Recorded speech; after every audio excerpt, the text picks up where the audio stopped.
Tenho que hoje, com uma história difícil aí, uma história com dois lados, dois rumos, dois caminhos. Vamos tentar decifrar um pouco dessa história da promessa versus o futuro, dilema aí de Mário Bittencourt e John Arias. Vamos tentar entender o que está acontecendo, tentar ver as duas versões, tentar chegar a alguma conclusão, ou mesmo se não tiver conclusão, a gente ter a nossa opinião aqui sobre essa história. E isso vai ser para o Fluminense, né? Como isso vai caminhar daqui por diante para o Fluminense. Né? John Arias sempre teve um comportamento extremamente profissional com o Fluminense, extremamente. É um cara que nunca negou o interesse dele, nunca fez meias palavras sobre o interesse dele, né? Eu acho até bem diferente, né, Marquinhos, isso no ramo do futebol, né? Que geralmente tem fico me lembrado de falar de um área, você falou, não, eu tô aqui no Fluminense, gosto aqui, mas eu tenho intenção, eu quero jogar lá fora sempre. E eu lembro de entrevista dele um ano depois que ele chegou, ele já falava isso quando era perguntado, nunca negou isso, né? E existe, né? Uma promessa, né? O Mário Bittencourt fez uma promessa para John Arias, né? E a gente vai botar um trecho aqui rapidinho para a gente repercutir. A galera tá chegando na live Ah, é, a galera e já tá no chat e tá querendo saber do Ari. já Ah, tá bombando. Não, a gente vai chegar lá. Vamos botar um trechinho aqui do Mário Bittencourt quando fez a promessa, quando ele fala na coletiva o quando que ele ele fala prometeu para sobre. John Arias, né? Muito Vamos bom. ver aqui. Vamos soltar aqui para a galera. Momento, nós não temos nenhuma proposta de nenhum outro clube, a não ser uma nova sondagem desse clube da Rússia, e aonde o jogador já manifestou que não tem o interesse de jogar lá naquele país. Mas se chegar uma outra proposta de um outro país, e aí a dificuldade que tem o presidente de um clube, de qualquer clube, se chegar uma proposta de um outro país, que ele tem o desejo de ir, e seja pior para o Fluminense do que era a proposta da Rússia, o desejo do jogador normalmente prevalece, porque, enfim, ele tem o desejo de sair, né? E aí a outra opção seria eu dizer, olha, não vou deixar você sair. E aí, obviamente, você imagina que qualquer jogador que tenha entregado o que ele entregou ao Fluminense, né? Coisas maravilhosas. E se ele tiver uma proposta que ele considera boa para o Fluminense, boa para a família dele, boa para ele, obviamente que a gente vai acabar tendo que chegar num acordo para ele sair. A Arias recusa a renovação. E aí tem um detalhe que hoje teve, né? O Fluminense oferece para o Arias uma proposta de renovação, né? Surge essa proposta do Galatasaray, né? E um detalhe que hoje chegou é que o Fluminense igualou o salário do Galatasaray. Então não é uma questão tão financeira, né? O Fluminense iguala o mesmo valor que o Galatasaray. O pessoal falou em aumento de 50%, né? Não, não. É, É mais, até. Mais de é 100%. uma Primeiro foi falado um aumento de 50%, até corrigi isso, até o Gabriel estava lá, aumento de 50% como fosse o dobro. Falei, não, é aumento de 100%, que é o dobrar o salário dele, né? Oferecendo era dobrado o salário dele. Mas as primeiras notícias todas foram 50%, ele se embolou um pouquinho na matemática da coisa. Até vou observar, Gabriel, é 100, pô, dobrou. 50% é Pessoal só de metade. humanas é complicado. Pessoal de humanas é complicado. Né? Também sou de humanas, mas trabalho no mercado financeiro, então eu tenho que saber um pouquinho, né? Mas aí o Galatasaray, que primeiro chegou com 10 milhões de euros, né? Vamos recapitular tudo. O Fluminense negou. O Galatasaray voltou com 12 milhões de euros de proposta para o John Arias. O Fluminense nega novamente. Antes disso, o Girona que tinha feito a proposta, e o interesse principal do Arias é jogar no futebol espanhol ou futebol inglês. Então ele tinha o interesse do Girona, dizem até que decepcionou muito. O Girona chegou com uma proposta e o Fluminense negou, chegou com uma proposta até menor, se eu não me engano, era 8. Primeiro foi um empréstimo, depois chegaram a 8 milhões, e o Fluminense chegou quer dizer, o John Arias e o seu empresário estavam certos que o Girona ia oferecer mais, e o Girona saiu do negócio. É um clube pequeno, não tem esse patamar todo. Você vê, né, como tem uma influência, né? Isso vale a pena a galera que está chegando aqui a gente falar. O futebol latino-americano, né, até pela colonização espanhola, eles têm uma influência muito grande na Liga. A Liga é muito vista. Argentina, Uruguai, Chile, Todos os Colômbia, países de língua espanhola da América. muito bem, Das muito Américas. Das Américas. da América, América Latina também, todo o México, eles têm a Isso. influência espanhola, né? E o La Liga é muito bem visto. Então leva o cara a achar assim, o Girona, né? É um sonho de vida. Também morar na Espanha, né? Crescer o filho dele num lugar melhor, né? Conta isso, que tirando todo o meu lado de torcedor, eu não consigo ir contra o sonho de uma pessoa. Não consigo ir contra. Eu entendo, faria de tudo para tentar manter ele, e eu acho que o Fluminense tentou fazer. A proposta de renovação mostra o esforço que o Fluminense tentou manter, né? O esforço que o Fluminense fez abissal para tentar manter o John Arias. A gente que critica tanto a gestão, sim, né? Temos sim. Que... nesse ponto, sim. E outra coisa, apesar da promessa do Mário, existiu a promessa, a gente passou o vídeo aí da promessa, a gente tem que lembrar que o mercado está fechado para compra. Então, assim, a proposta do John Arias não chegou, talvez até por uma estratégia do Galatasaray, de não provocar antes uma proposta e alguém der interesse, quem vai poder fazer leilão? Leiloar. Esperou que tinha no mercado, fiquei quieto e ofereço minha proposta, porque eu não tenho dinheiro para leiloar. Galatasaray foi eliminado e não joga torneio europeu esse ano. Não joga, já foi eliminado na fase de pré da Champions League, não conseguiu com isso nem ir para a UEFA e não joga torneio esse ano. Tá? Então, por isso que os investimentos de Galatasaray estão abaixo de valores. E o Arias é um achado no mercado. É um cara que o mercado não valoriza por causa da idade dele, 26, 27 anos, né? E é talvez, na minha concepção, é o jogador mais regular do futebol, no futebol brasileiro. Pode até ter jogadores que, quando está no ápice, pode estar até melhor do que ele. Aí abre-se uma discussão. Mas regularidade, não sei se o Marquinhos concorda comigo, eu não vejo ninguém igual ao John Arias. Não vejo. E eu entendo de todos os lados aí. Eu entendo o cara ficar puto, mas eu entendo o Mário.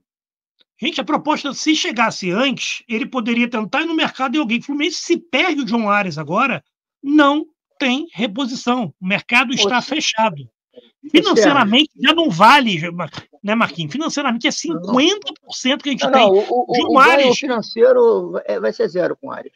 Zero. John Arias vale a pena até você ter o ganho esportivo, esperar o contrato acabar em 2026 e ele ir embora de graça.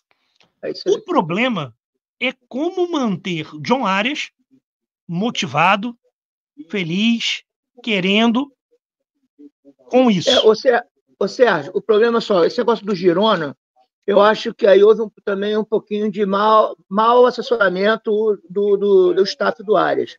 Porque quando o Girona ofereceu uma quantia pequena, o Fluminense, não, o próprio staff dele falou para o Fluminense negar que o Girona viria com mais. E aí, no mesmo caso do André, né, que aconteceu do André, vai 35, vai pedir o 35, aí o Furran saiu da blefe. Eu acho que tentaram um blefe, entendeu? O staff junto com o Fluminense. Não, o Fluminense orientado pelo staff do Arias, entendeu? Tentou um blefezinho para aumentar a proposta e aí se lascou, e aí o Arias tá querendo, porque tá jogando isso, eu acho, na minha opinião, tá jogando essa responsabilidade em cima do Fluminense, especificamente. Por quê? Porque logo depois veio a proposta do Galatasaray, que ele se interessou, e aí foi o Fluminense, não, peraí, então não sei o quê, porque não tá fechado, fechou a janela, e agora eu acho que o que causou essa rusga aí foi justamente essa questão, de que primeiro o staff do Arias deu mole, achando que iria valorizar mais a venda, porque uma comissão maior, obviamente. Sim, e agora, e aí o Fluminense agora, nessa segunda parte aí, o Fluminense naturalmente tentou também uma cartada, porque sabe que o Fluminense não vai arrecadar muito na venda dele. A venda não vale. A venda não vale. A venda não vale. Existe um dilema aí do vídeo. Existe o dilema do vídeo que a gente colocou antes, do Mário Bittencourt, que aí abre uma discussão. Né, galera, como o público é rotativo, daqui a pouco eu boto até o vídeo de novo. Quem não viu, a gente bota o vídeo de novo. Vou botar agora, que vai subindo, daqui a pouco eu boto o vídeo de novo para vocês. Existe um dilema assim. Mário Bittencourt, para manter o time, para conseguir a Libertadores, né, ele faz uma série de promessas, né, ao Nino, ao André e ao Arias, principalmente, que seriam jogadores que ele não ia segurar, que ele ia facilitar em caso chegasse uma proposta. Ele sabia que ia embora. Isso é honrado. O Nino saiu por uma proposta Irrisório. Muito baixa, não quis renovar o contrato, porque o Nino depois teria 1 ano só no Fluminense, ele teria o contrato dele, ele acabaria, sairia de graça. Então o Fluminense teve que aceitar qualquer proposta pelo Nino. Isso. No final também não ficou tão bom para o Nino, que o sonho do Nino era estar na Europa, disputar torneios europeus, foi para a Rússia, que hoje não disputa torneio europeu, né? No final não foi, então, por causa da guerra, não disputa. Né, tudo bem, tá bem lá pra caramba, já é um dos grandes jogadores do time, ganhou a Copa, ganhou o campeonato, né, fez gol em final, tá bem pra caramba, mas saiu extremamente barato para um zagueiro de nível dele, né? O André, a gente também, quando chegou a proposta efetiva, o Fluminense fez a venda, né? Quando chegou a proposta efetiva que chegou no agrado do Fluminense, há tempo do Fluminense ir no mercado e buscar o Bernal. O Fluminense buscou uma reposição para o André. Né? Eu sempre falava, um negócio atrelado ao outro, gente. Um negócio atrelado ao outro. É isso aí, a gente falou bastante sobre isso. Por mais que o Bernal tenha chegado antes, Marquinhos, é óbvio que já se sabia que era uma questão de acerto aqui ou vai para o Ato, ou vai para o Era detalhes com relação à parte financeira do André, não com relação ao Fluminense. Falei, o Ato, é isso. E assim, já sabia, o Wolverhampton tem uma relação com o Fluminense enormemente, né? Dá para ver, né? Tem até o Vivar, que é um empresário, ele faz essa ponte, né? Entre Wolverhampton e Fluminense, então já existia ali. Se der errado, eu tenho o Wolverhampton aqui. Talvez tentaram com o Fulham negociar até o fim e o Wolverhampton saberia, se não tivesse embaixo daqui, talvez fosse isso. E eu já vou no mercado e trago o substituto. Trouxeram o substituto. O Arias não trouxeram o substituto. Em algum momento o Fluminense sondou possíveis substitutos, vamos forçar aí na memória, né? Teve aquele uruguaio que o Fluminense forçou, agora esqueci o nome dele, que é um jogador de lado de campo, que também pode jogar de centroavante, mas joga de lado de campo, né? O Fluminense tentou, que também a torcida não gostou, o Rigoni, né? Foi alguns possíveis substitutos, nenhum desses vai substituir o Arias. Não vai. Mas eram possíveis substitutos para a posição. Né? O Fluminense parou de fazer isso a partir do momento que as propostas não chegam. E tem um detalhe sobre o Galatasaray que vale a pena ser falado. O Galatasaray procurou o John Arias antes dessa proposta agora, enquanto todos os mercados ainda estavam abertos, e John Arias não quis ir para o Galatasaray. Vamos também ser muito claro em relação a isso. Ele sabe que o Galatasaray não disputou torneio europeu, ele sabe, e não era a liga que ele desejava. Foi que nem o Nino. O Nino não queria estar na Rússia. No final, foi o que sobrou. E aí ele está jogando uma responsabilidade em cima de uma promessa de uma série de negociações mal feitas que não se concluíram e o Fluminense não teve tempo. Eu acho que nesse ponto aí, eu sou muito crítico ao Mário, todos sabem disso aqui, alguns acham até que eu persigo e o caramba 4. Nesse ponto, eu vou ser muito sincero, pegando todo esse resumo que eu falei. Galatasaray procurou antes, não oficializou proposta, teve a proposta do Girona, né? A proposta foi rebaixada, o staff do Ares achava que o Girona ia subir e falou, Fluminense, segura que vai subir, o Girona não sobe, tudo isso ainda com o mercado aberto. Tudo isso com o mercado aberto. Depois chega o Galatasaray com uma proposta rebaixada, já com o mercado fechado. O Fluminense nega. O Galatasaray mantém uma proposta rebaixada um pouco menor com o mercado fechado. O Fluminense oferece para o João Ares uma renovação dobrando o salário e dando o mesmo salário, repetindo aqui, o mesmo salário que ele ganharia no Galatasaray. Me desculpe, eu entendo totalmente o lado do ser humano John Arias de estar procurando uma outra etapa de vida, ir para a Europa, criar filhos lá, mas eu não consigo, nesse ponto aqui, chegar e enfiar o dedo na gestão do Mário, ou no Mário, ou de quem estiver negociando e falar que está errado. Nesse ponto, nesse histórico todo, eu não consigo. O único adendo que eu faço é assim, nós temos uma relação profissional e temos uma relação de amizade em relação do profissionalismo. Então, se eu digo para você uma coisa, que eu vou fazer uma coisa, esse é um problema. Entendeu? A única coisa que eu acho que está... Até onde vai suas promessas, né, cara? Até onde vai suas promessas? Você prometeu que você não pode honrar. Isso. E agora você, a torcida do Fluminense, a imprensa, não sabe realmente o que aconteceu nessa conversa aí. Como está essa massa desse bolo? Essa é que é a verdade. Porque se vai desandar ou não, vai depender de como a massa está sendo feita. Então, eu não sei o que aconteceu com eles. Se realmente essa promessa, pelo que a gente vê no vídeo, nas entrevistas anteriores, o Mário se comprometeu com o Arias de vender o Arias assim que surgir a proposta maior. E a partir do momento que o Fluminense cria qualquer dificuldade para isso, minha opinião, criou uma dificuldade para isso, por mais que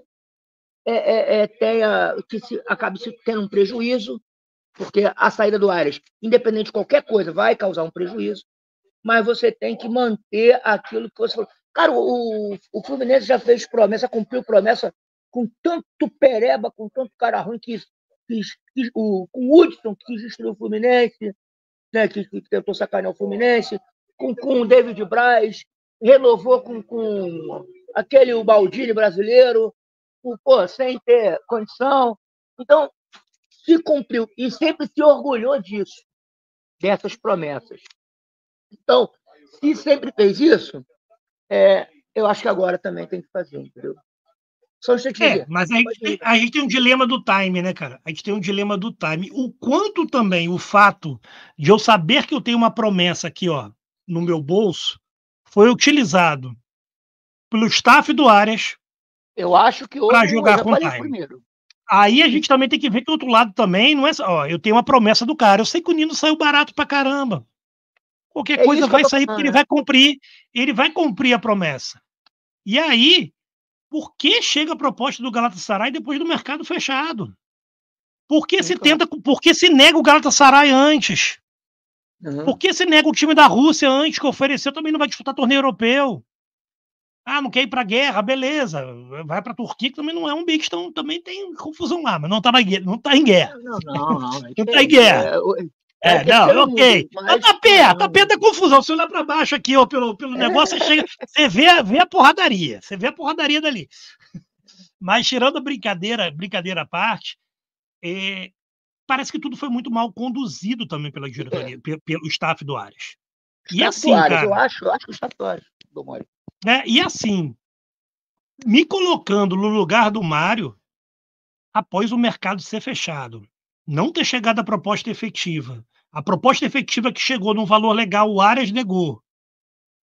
O Galatasaray não faz proposta antes.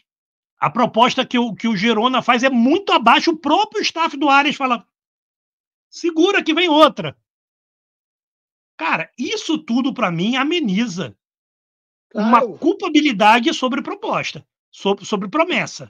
Isso tudo muda um pouco o teor da promessa, né? Dizendo assim, poxa, você está jogando com a promessa que eu tenho para tentar conseguir a melhor coisa para você, o staff. Aí, cara, uma relação tem duas vias aí. Né? É uma relação com duas vias. E outra coisa, ficou uma pergunta para a galera, que eu deixo para a galera do chat, daqui a pouco eu vou ler o chat todo, a gente está se debruçando um pouquinho mais, daqui a pouco a gente faz até um corte disso aqui, ficou legal, debruçando um pouquinho mais para a gente contar a história toda para vocês, né? Com riqueza de detalhes. Né? Então, deve-se discutir também um pouco mais o quanto a sua relação institucional como presidente de um clube tem que usar, eu sei que é difícil, tá, para manter os jogadores antes de ganhar a Libertadores, num outro cenário, o quanto você tem que fazer promessas que você pode vir a quebrar. É meio tenso isso daí. Quanto você pode chegar para o cara e falar, não, cara, você fez tudo pela gente. Eu acho assim, nisso eu sou muito mais a Leila, que é clara e franca com os caras. Ó, eu pago para vocês isso, eu recebo isso, ou vendo se chegar a isso daqui. Ela é clara e franca. O Dudu, ela botou da educação, do mercado financeiro. Porra. Exato. Mas é clara. Dudu, que estava negociando com o Cruzeiro, né, já tinha fechado, e ela queria vender, porque ela queria fazer reposição em cima de investimento, queria descer a idade média do time. Ela escancara tudo. Ela pega o microfone e fala assim, ó, o Dudu não está sendo honesto, porque ele procurou proposta, ele ofereceu pra gente, a gente fez assim, assado. E ela faz isso sabendo que o Dudu é ídolo da torcida, tá? Amado, A Mancha amado foi pela pedir torcida. pro Dudu ficar. A Mancha. E ela falou: não, eu quero que ele honre a promessa dele. Ele falou que ia ser vendido, eu quero que ele seja vendido, que ele assuma. Então, assim, são posturas completamente diferentes. Essa E ela relação, sofreu pra caramba no começo, essa relação dela com a torcida. muito, ainda sofre, tá? É porque tem conquistas, mas lá ainda sofre Isso, é e porque talvez seja uma das torcidas que mais chia no Brasil, talvez seja historicamente do Palmeiras. Desde o famoso Turma do Amendoim, né? É uma das torcidas que mais chia na história do futebol brasileiro, né? Sempre muito forte, né? Antes de clube de ter muita gente como sócio que vota, o Palmeiras sempre teve. Né, o Palmeiras sempre teve a torcida muito presente nas decisões, muito forçando a barra em cima das decisões. Né? Tem essa característica. O Corinthians também tem essa característica por outras vias, mas também tem essa característica. Né? Então, assim, fica essa discussão desse tipo de relação. Qual é o melhor tipo de relação? Vou deixar para o chat conversar, também debater. Qual é o melhor tipo de relação que você deve ter com o seu jogador? Vale a pena você fazer promessas que mais tarde você pode se arrepender, sendo que essas promessas também ajudam esse cara a ficar. Né? Tô colocando assim, eu não estou chegando a uma resposta, não. Eu estou deixando aberto para vocês debaterem sobre isso. Né? Porque também as promessas foram necessárias para manter o André, por exemplo. Mas tem que prometer para todo mundo, a todo momento? Será que vale prometer para um cara que eu tenho 50% do passe, que eu sei que eu vou vender e vou ganhar pouco? O André eu tinha 100. O André era novo, eu sabia que ia sair proposta alta. Será que não vale ponderar isso?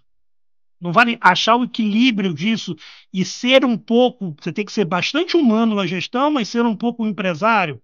Ser um pouco o cara que olha aqui, calma aí, ó, isso aqui não tá valendo a pena para o Fluminense.